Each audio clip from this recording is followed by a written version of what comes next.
N'était pas trop belle cette photo, hein. L'image de fou, c'est vraiment beau. On a ici Ousmane Dembélé, le grand gagnant du Ballon d'Or, et bien sûr, le deuxième, Lamine Yamal. Donc voilà, déjà un grand respect à tous les deux, une très belle image qui montre qu'il y a un respect immense entre les deux. D'ailleurs, même Ousmane Dembélé, lors de son discours, il a dit de belles choses sur Lamine Yamal. Et maintenant, j'aimerais parler aussi de Lamine Yamal.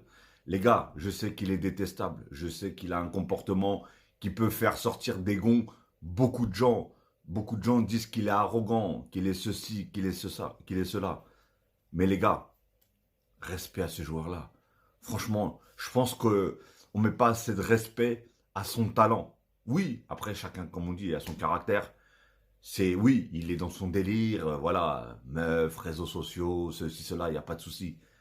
Mais les gars, on parle de talent, on parle de football. Tout ce qui est à côté, ça m'intéresse pas, moi. Personnellement, je parle de football sur le terrain vert, sur le carré vert, pardon. Il est incroyable. C'est un génie, les gars. Et n'oubliez pas, l'année dernière, suite à la saison de quand il avait 16 ans, il est arrivé septième. La saison dernière, là, il est deuxième par rapport à la saison dernière. La saison dernière, il avait 17 ans. Et là, il est arrivé deuxième. Ça veut dire la première fois septième, si je ne me trompe pas. Et là, cette saison, deuxième.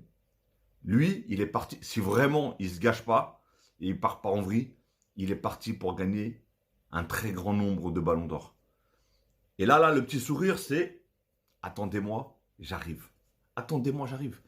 Encore une fois, je vous le dis, je sais qu'il a été critiqué, insulté, moqué, trucs comme ça, oui. Mais les gars, qu'on le veuille ou pas, hein, il nous a fait chier dans notre froc. Hein. Il nous a fait chier dans notre froc. Hein. Parce que jusqu'au dernier moment, on savait vraiment pas qui était qui allait gagner. Tout simplement. En plus, moi, j'avais entendu des rumeurs comme quoi il était venu avec 10 ou 20 personnes, je sais pas quoi, etc., etc. Je me suis dit, oulala, c'est quoi cette histoire encore, tu vois. J'aurais eu la haine, hein. C'est sûr que si Dembélé, oui, il le prend pas, j'aurais eu la haine. Mais ce mec-là, il faut pas le banaliser. Il faut vraiment pas banaliser ce qu'il fait. Parce que ce qu'il fait, personne ne l'a fait, les gars. On a parlé de deux joueurs qui ont fait 15 ans stratosphériques, mais ils n'ont jamais fait ce qu'il a fait. Ils n'ont jamais fait ce qu'il a fait.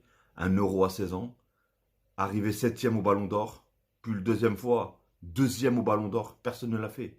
Et pourtant, il y en a un, il a pris 8 Ballons d'Or, l'autre, il en a pris 5. Et pourtant, à son âge à lui, ils l'ont pas fait. Ils n'ont pas fait ce qu'il a fait. Donc voilà, je voulais quand même le défendre un petit peu, mais ma fin de phrase préférée, c'est Et Ousmane Ballon d'Or, et Ousmane Ballon d'Or, et bon courage à toi, l'ami.